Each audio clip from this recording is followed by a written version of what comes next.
Hola, estamos en Punto Crítico, programa de televisión de la Unidad de Medios de Comunicación de la Universidad Nacional de Colombia. Yo soy Carlos Alberto Patiño Villa, profesor titular. El 24 de febrero de este año, el presidente de la Federación Rusa, Vladimir Putin, declaró la guerra que él denominó operaciones especiales contra Ucrania y se inició un proceso de invasión hacia Ucrania muy importante que nadie, digamos, o por lo menos una parte importante de la opinión pública occidental no daba por posible. Muchos mandatarios creyeron en las palabras de las negociaciones con Putin en las semanas previas y asumieron que en realidad no iba a haber ninguna operación militar. Sin embargo, el presidente Putin se preparó abiertamente para ejecutar esto que era denominado operaciones especiales, que la opinión pública occidental conoce como una guerra y que los ucranianos experimentan como una invasión. Para entender qué está pasando en ese contexto desde el punto de vista del derecho internacional y del derecho de guerra, e incluso desde la perspectiva de los derechos humanos,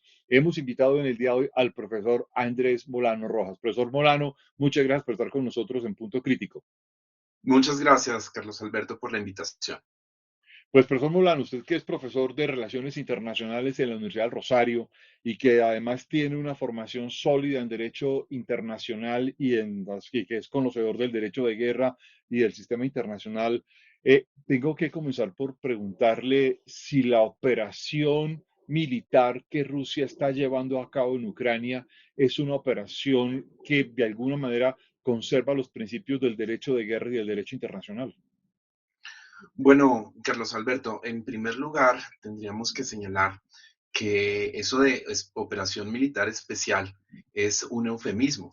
y forma parte de lo que cabría llamar una gimnasia jurídica y también política para justificar lo que a todas luces es un acto de agresión de Rusia contra Ucrania a la luz del derecho internacional. Y en ese sentido podemos entender la gravedad desde el punto de vista jurídico de lo que está ocurriendo, de lo que ocurrió. Se trata de la violación de al menos dos principios fundamentales del orden jurídico internacional. El primero tiene que ver con la proscripción del uso de la fuerza contra la independencia política y la integridad territorial de los estados. Ese es un principio obligatorio de la mayor entidad en el derecho internacional, consagrado también en la Carta de San Francisco, que es la Constitución de las Naciones Unidas. Y por otro lado, podríamos señalar que ha habido una suerte de subversión, de interpretación amañada de reglas también muy importantes del derecho internacional, como el principio del derecho inmanente a la legítima defensa individual o colectiva. Recordemos que una de las justificaciones que ha esgrimido el Kremlin para el ataque armado contra Ucrania es precisamente el de entrar a defender a las repúblicas independientes, entre comillas, de Donetsk y Luhansk, que ha reconocido Moscú y con las que de inmediato firmó unos tratados de asistencia y cooperación militar mutua en aras de, según el Kremlin, defender a estas repúblicas de un ataque inminente. Entonces, ahí tenemos un punto de partida, la violación del principio de independencia, de respeto a la independencia y a la soberanía territorial de los estados, la proscripción del uso de la fuerza y la manipulación de una serie de argumentos jurídicos para darle justificación a lo que sobre la base de los hechos materiales es injustificable. Ha habido una especie de confusión dirigida a la justificación y legitimación de esta acción internacional entre un discurso que reclama que reclama espacios históricos, que resucita incluso el concepto de la Lebensraum y el espacio vital por parte de Rusia frente a territorios de estados que se independizaron en la implosión soviética. Y frente a este asunto, digamos, en muchos entornos se ha dicho que Putin tiene el derecho de hacer la guerra y de hacer la guerra además porque la OTAN lo amenaza y que en consecuencia pues no tiene mucho sentido que haya un Estado soberano de Ucrania. Esta es una legitimación de la guerra que de alguna manera viola de fondo el principio de soberanía. Evidentemente, Carlos Alberto, yo quisiera aquí señalar que desde hace mucho tiempo el presidente Putin ha puesto en entredicho el derecho a existir, No solo de Ucrania, en 2014 también casi que puso en entredicho ese derecho a la existencia de Kazajstán en el marco de lo que él ha venido denominando el mundo ruso y que tendría su justificación última en esa idea que usted ha señalado de un espacio vital que correspondería al desarrollo histórico de Rusia, interrumpido por la disolución de la Unión Soviética. Y esto es sumamente grave porque si se pone en entredicho el derecho a existir de algún Estado, pues la pregunta es cuál es el límite a esa posibilidad de que los estados de manera unilateral resuelvan qué otros estados tienen o no derecho a existir como parte de la comunidad internacional. Hay un hecho que impresiona desde esta perspectiva y es que la guerra se hace, entre otras, en contra de la decisión soberana que Ucrania pudiese tomar, como ya había sucedido con Georgia en la guerra de 2008, para ingresar a la Unión Europea o a la OTAN. Y frente a este asunto, como que los estados independientes y sus soberanos no pueden tomar decisiones en consecuencia, no son soberanos ni independientes. Y esta es una justificación en últimas que el Kremlin y que Moscú en su estructura justifican. ¿Cómo ve usted esta situación? Pues, Carlos Alberto, se trata también de lo que pudiéramos llamar un derecho fundamental de los estados, el derecho a la libre asociación, el derecho a autodeterminarse también en relación con los términos en los cuales se asocian, se vinculan, en últimas, interactúan con otros estados en el seno de la comunidad internacional. Valdría la pena recordar que en diciembre del año pasado, la Federación Rusa propuso a Estados Unidos y a la OTAN dos tratados que comprometían a la OTAN a no admitir nuevos miembros del antiguo espacio soviético, tratados que básicamente no contaban con Ucrania. Es decir, se trataba de unos instrumentos destinados no solo a restringir, a limitar la capacidad de la OTAN de autorregularse, sino a imponer una serie de restricciones a esa libre autodeterminación de un tercer Estado como Ucrania en cuanto a sus relaciones con una organización internacional regida por el derecho internacional, sujeta a las disposiciones de la Carta de San Francisco, como la Organización del Tratado del Atlántico Norte. Todo con fundamento, usted lo ha señalado, en el argumento de que la OTAN representaba una amenaza para Rusia en términos de su expansión y ante la posible admisión de Ucrania. Y aquí vale la pena también recordar que si bien en 2008 se advirtió en el seno de la OTAN que se mantendría el principio de puertas abiertas, es decir, que no se descartaba el ingreso de Ucrania y de Georgia a esta organización, nunca se activó ningún procedimiento efectivo para el ingreso de Ucrania a la Alianza del Atlántico Norte. El propio ministro de Asuntos Exteriores, Sergei Lavrov, hace más o menos una semana, en una comparecencia de prensa con su homólogo de Kirguistán, advirtió algo que es absolutamente contradictorio. Primero, volvió a insistir en que la amenaza era el ingreso de Ucrania a la OTAN, pero a renglón seguido se dirigió al presidente Zelensky de Ucrania diciéndole que se diera cuenta cómo la OTAN no estaba dispuesta a acudir en su ayuda. Note usted ahí la contradicción. Decir que Rusia estaba bajo amenaza por el activismo militar de la OTAN en sus fronteras y luego decirle al presidente Zelensky en medio de la agresión que está sufriendo Ucrania que mejor se diera por vencido porque nadie en la OTAN iba a acudir en su ayuda. ¿Dónde está entonces la presunta amenaza que representaba o que representa, según Rusia, la OTAN y la incorporación, el acceso, el ingreso de Ucrania a esta organización para la seguridad de la Federación Rusa? En esa pregunta que usted hace, quiero vincularle además o ampliarle el tema a un problema, a una perspectiva, y es que hemos visto en estas semanas de guerra una ampliación de los objetivos a la toma de ciudades con un elemento de destrucción de ciudades muy similar al que se ejecutó en la Segunda Guerra Mundial. De hecho, ya varios historiadores militares han señalado que esta es una guerra clásica de tipo imperialista por conquista y control de territorio, donde las ciudades se han vuelto el objetivo fundamental de la guerra con la destrucción, como hemos visto en Kharkiv, hemos visto que ha ido pasando en Odessa, en Mariupol y en otras ciudades alrededor de Ucrania, y pareciera ser que además la destrucción de las grandes ciudades fue un objetivo, siendo además los civiles, como hemos visto a lo largo de la última semana, un objetivo claro dentro de la guerra: sacar, destruir a los civiles, evitar que los civiles puedan morar dentro de las ciudades, en una estrategia que ya vimos tanto en la primera como en la segunda guerra de Chechenia en la década de 1990. ¿Esto constituye un crimen contra la humanidad o no? Constituye, y así lo ha señalado con preocupación, como objeto de una investigación que ha decidido abrir el fiscal de la Corte Penal Internacional y que luego fue respaldada por cerca de 40 estados. Un escenario en el cual posiblemente se han cometido no solo crímenes de guerra, sino crímenes de lesa humanidad. Crímenes de guerra que tienen que ver con la violación del principio de distinción,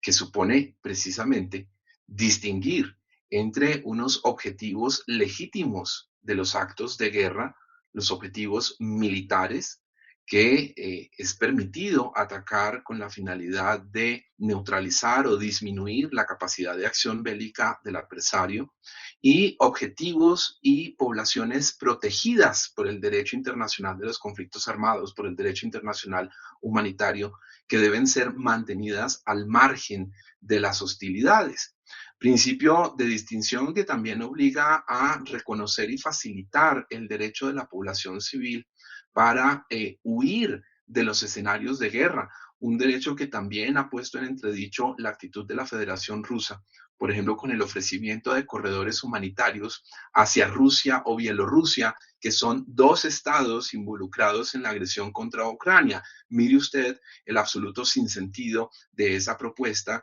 que en lugar de preservar los derechos de estas poblaciones, podría incluso imponerlas en riesgo.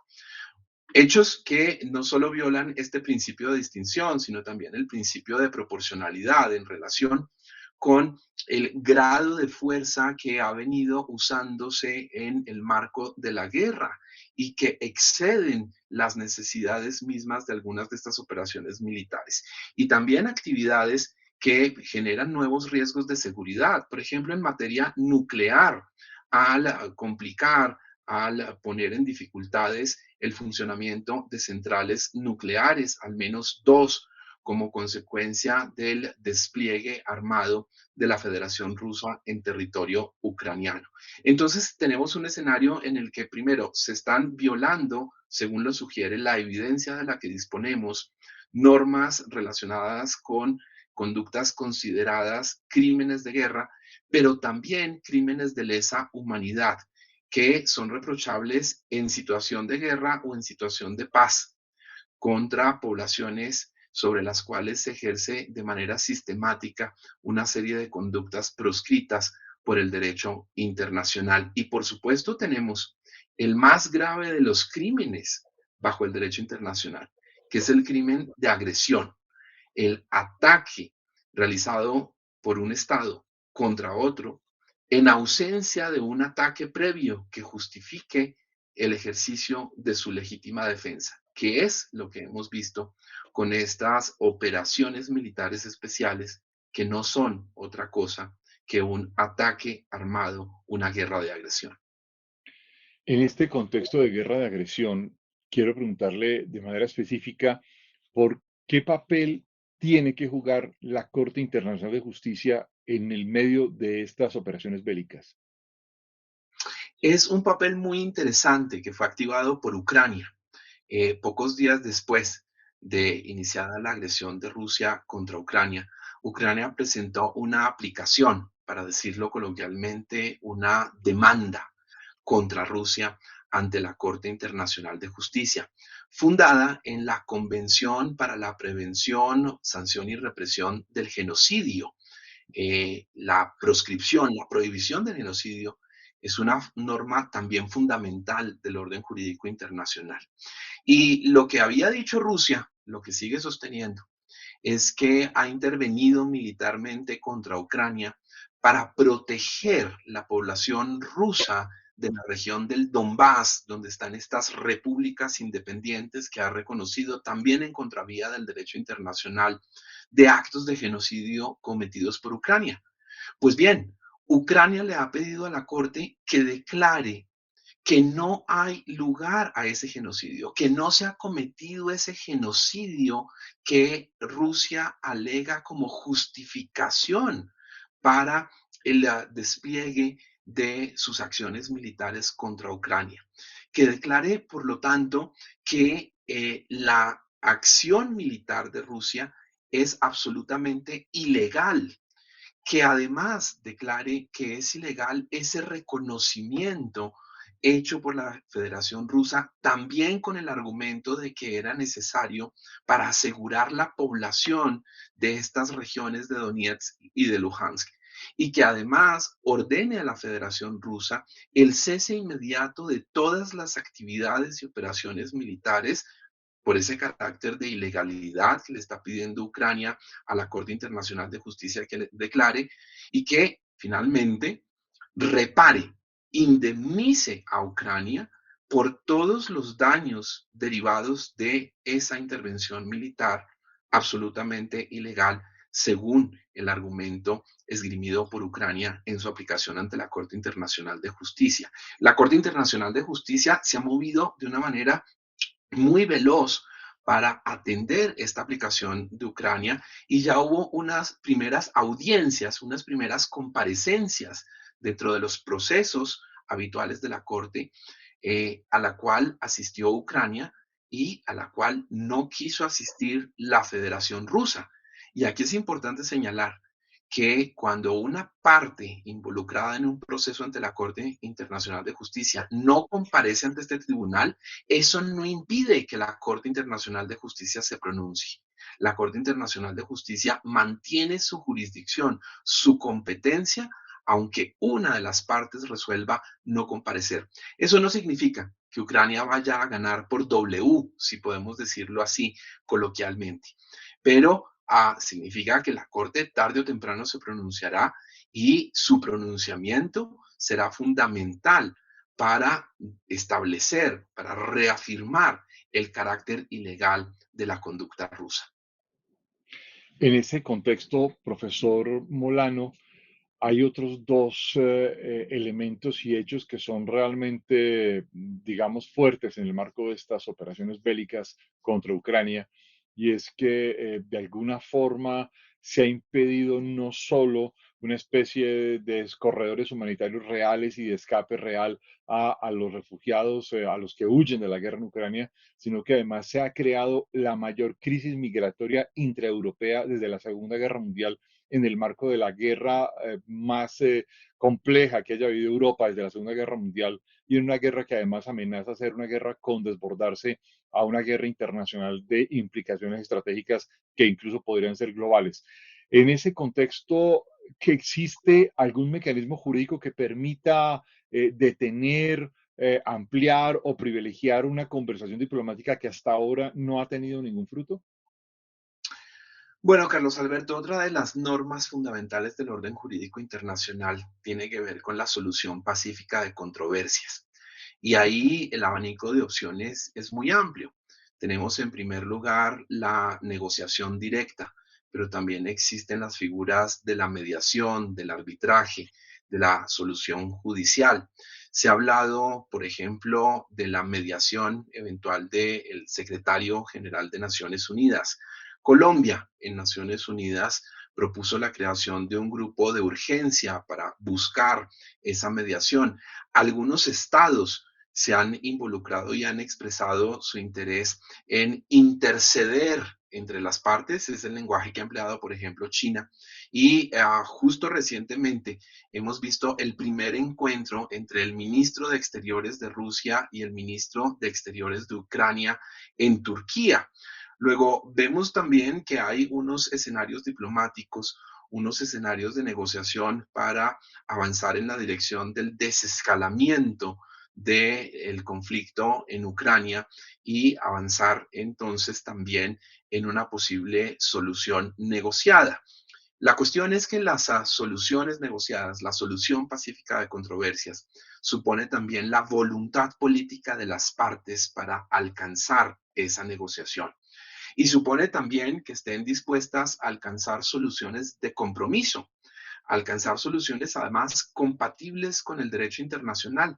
Y por ahora lo que hemos visto es que la posición de Rusia es inflexible. El presidente Putin mantiene sus exigencias de lo que él denomina, en primer lugar, la desnazificación de Ucrania, un argumento absolutamente baladí y que no corresponde a la realidad. Recordemos que el presidente ucraniano es judío, para empezar, a cuestionar este argumento, es decir, lo que Rusia exige es un cambio de régimen en Ucrania, contrario a la independencia política de Ucrania, pero además ha exigido la neutralización y la desmilitarización de Ucrania. De alguna manera es la mutilación política de Ucrania y por supuesto insiste en el reconocimiento de la soberanía rusa de Crimea, lo cual es un hecho, pero también en el reconocimiento de la independencia de estas repúblicas del Donbass, que tarde o temprano serían absorbidas por la Federación Rusa. El presidente Zelensky, según la información que tenemos disponible, ha aceptado la posibilidad de que Ucrania renuncie a cualquier aspiración a integrar la OTAN, pero eso no parece ser suficiente para Rusia. Y otra pregunta que surge de esas alternativas diplomáticas, además de cuáles serían los puntos de negociación admisibles para un Estado que tiene derecho a existir de manera independiente y soberana como Ucrania, son los términos, las condiciones, pero sobre todo las garantías de esa negociación. ¿Quiénes serían los garantes del cumplimiento de los términos a los que conduzca esa negociación? Es evidente, desde mi punto de vista, que esa negociación, de producirse en algún momento, no involucrará solamente a Rusia y a Ucrania, sino que para su sostenibilidad y para la preservación de unos derechos fundamentales del Estado ucraniano requerirá el involucramiento más o menos activo de otros actores que ofrezcan garantías de sostenibilidad y cumplimiento a los acuerdos a los que eventualmente se llegue, que también estarán condicionados, por supuesto, trágicamente, por la evolución de la guerra sobre el terreno. Aquí se me quedan un montón de preguntas por hacer sobre las Naciones Unidas, la ruptura del memorándum de facto de Budapest en este contexto y los demás acuerdos. Me quedan solo 30 segundos para hacerle esta pregunta. ¿Es usted pesimista u optimista en la salida de este conflicto? Pues Carlos Alberto, no hay muchas razones para el optimismo. La degradación del uso de la fuerza es una noticia de todos los días. Las perspectivas de una solución negociada y diplomática no parecen nada clara, a pesar de estos encuentros como el que he señalado que se ha producido en Turquía. Las sanciones se han desplegado de una forma sin precedentes contra Rusia y aún hay algunos estados que estarían llamados a jugar un papel importante, que parecen caminar, a hacer malabarismos en la cuerda floja, como China e India, para señalar solo dos ejemplos, y habrá que ver cómo se desarrollan los acontecimientos. Por ahora, la evidencia, el sufrimiento, 4 millones, el 10% de la población ucraniana, de refugiados, hasta ahora no dan mucha razón para el optimismo, ni en cuanto a la solución del conflicto, ni en cuanto a lo que venga después. Ese escenario que nosotros llamamos, porque hemos conocido también en Colombia, de posconflicto, por supuesto, sin las proporciones y la gravedad de lo que estamos viendo en Ucrania. Profesor Molano Rojas, muchas gracias por estar con nosotros en Punto Crítico. Gracias, Carlos Alberto, y a todo el equipo de Punto Crítico por invitarme. Los esperamos a todos ustedes en una próxima emisión. Muy amables.